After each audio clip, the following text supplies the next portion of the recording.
Salam, oras damang dainang, Bapak Ibu, saudara-saudara yang kasih Tuhan Yesus Kristus. Mari kita memuji Tuhan dengan bernyanyi dari buku ND nomor 519 ayat 1.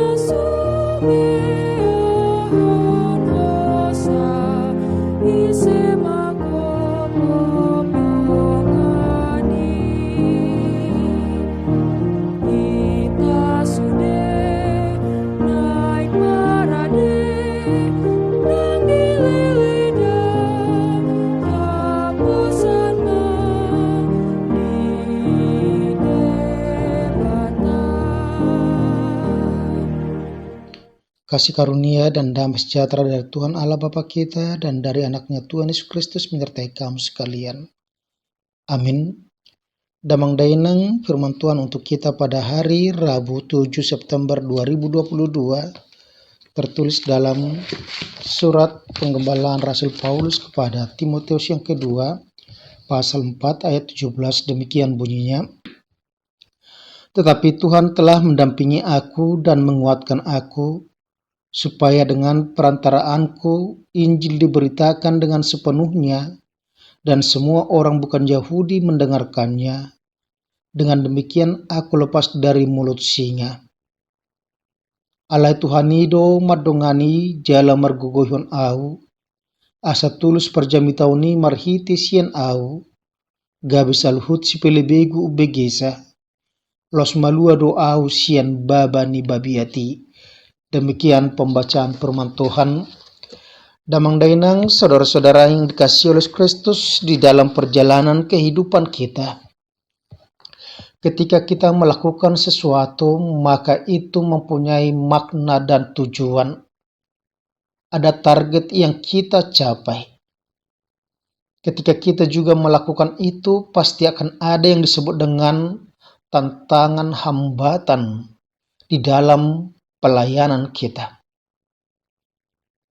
Melalui tantangan dan hambatan itu dan juga dengan tujuan yang pasti yang akan kita raih, yang akan kita capai, maka kita berusaha untuk melihat mana kelemahan, mana kelebihan, dan apa tantangan yang harus kita pergunakan menjadi batu loncatan untuk mencapai tujuan kita.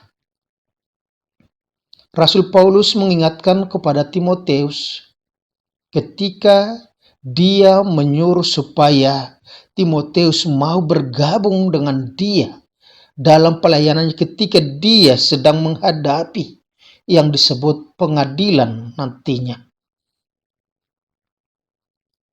Dia memberitahukan kepada Timotius bahwa ada sesuatu yang harus mereka lakukan, yaitu bekerja bersama-sama, saling tolong-menolong, supaya tujuan itu tercapai.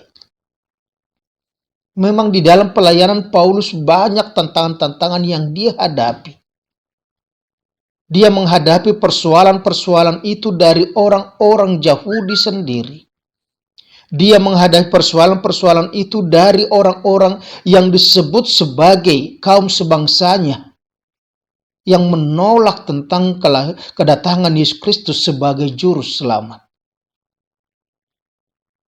Dia juga menghadapi tantangan hambatan daripada penguasa, sehingga dia bolak-balik masuk penjara. Tetapi di situ dikatakan Paulus senantiasa bersemangat dalam memberitakan firman Tuhan, karena sebagaimana dia katakan bahwa pemberitaan firman Tuhan adalah utangnya yang harus dia bayar semuanya. Dan itulah sebabnya dikatakan kepada Timotius supaya Timotius juga menunaikan tugas pelayanannya, menjadikan hidupnya menjadi contoh teladan bagi orang-orang lain meskipun Timotius masih muda.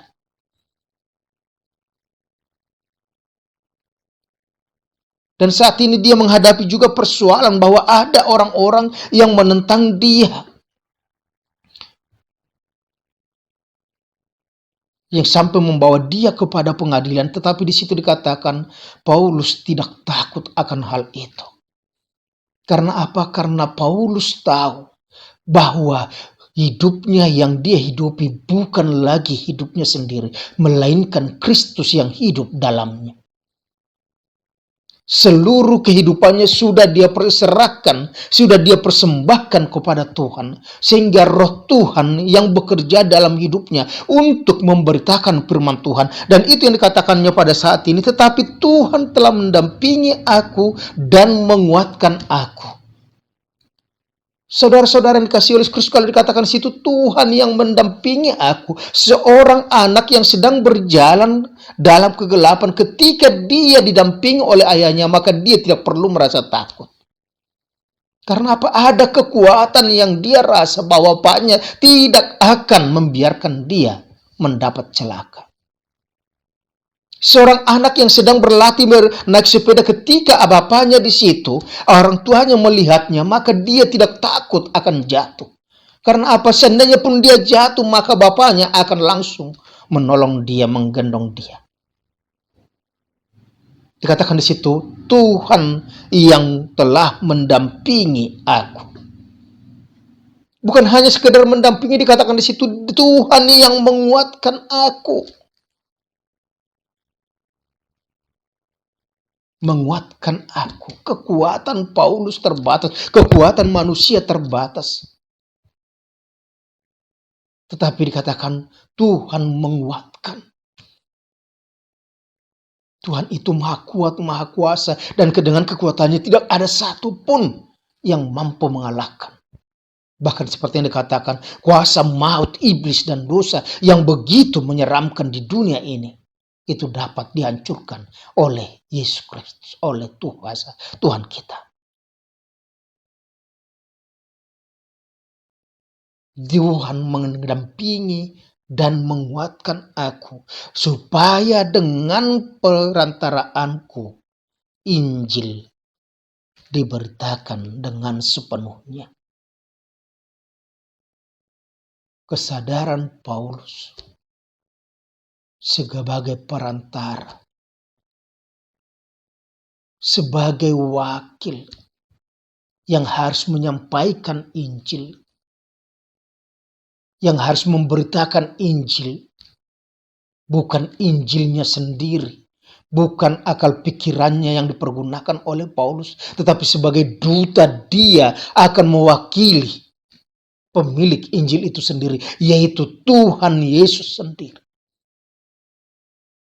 Mulutnya dia pergunakan untuk menyampaikan. Dia adalah perantara, dia adalah penyampai. Oleh karena itu ketika dia bertugas sebagai seorang perantara, Injil diberitakan, maka Injil itu diberitakan sepenuhnya, bukan hanya sebagian-sebagian, bukan hanya yang menyenangkan dia, yang menguntungkan dia, tetapi dia akan memberitakan Injil itu. Itu sebabnya dikatakan baik atau tidak baik waktunya. Beritakan Injil. Karena sebagaimana dikatakan juga bahwa dia menganggap pemberitaan Injil itu adalah utang. Pemberitaan salib itu adalah keuntungan, keselamatan baginya. Karena dia sudah menghidupi kasih Allah di dalam kehidupannya, penyertaan Kristus di dalam kehidupannya, panggilan itu sudah dia hidupi. Dan dikatakan di situ bahwa Injil diberitakan sepenuhnya dan juga semua orang bukan Yahudi mendengarkannya.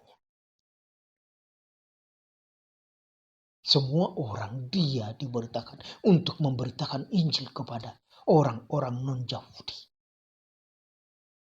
Artinya dia diajak untuk memberitakan firman Tuhan kepada seluruh dunia ini. Sebagaimana dikatakan oleh Yesus. Beritakan di Yerusalem, Yudea, Samaria, bahkan sampai ke seluruh bumi.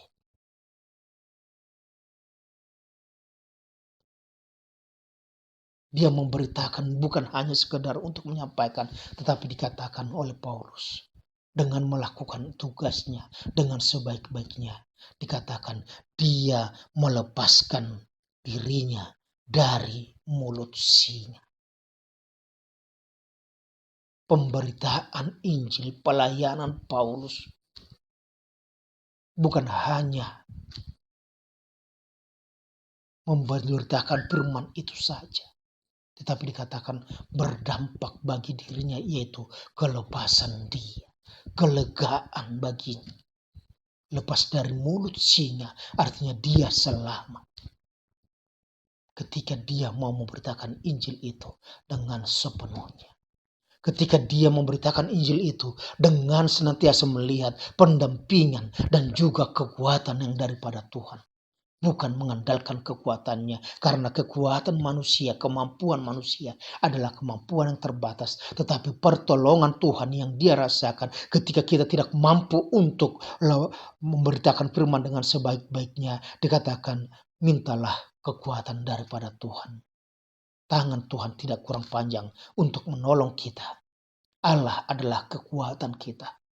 Allah akan senantiasa mendampingi kita melakukan perbuatan-perbuatan yang baik. Allah akan senantiasa menguatkan kita berbuat yang baik, yang mungkin banyak tantangan. Tetapi dengan berbuat kebaikan, proaktif berbuat baik, maka kita akan selamat. Dan juga nama Tuhan akan semakin dipermuliakan. Amin. Terima kasih Tuhan jika hari ini Engkau mengingatkan bahwa Engkaulah kekuatan kami. Engkau yang mendampingi kami, Engkau yang menguatkan kami untuk melakukan segala yang baik. Begitu juga pada saat ini kami bertugas untuk memberitakan firman-Mu melalui pekerjaan kami, melalui tindakan kami, melalui kata-kata kami. Oleh karena itu, biarlah Roh Kudus bekerja dalam hati kami. Terpujilah Engkau ya Tuhan. Amin. Anugerah Tuhan kita Yesus Kristus, kasih tiala Bapa dan persekutuan dengan Roh Kudus menyertai dan berkati engkau sekarang sampai selama-lamanya. Amin. Horas, selamat beraktivitas. Tuhan Yesus memberkati.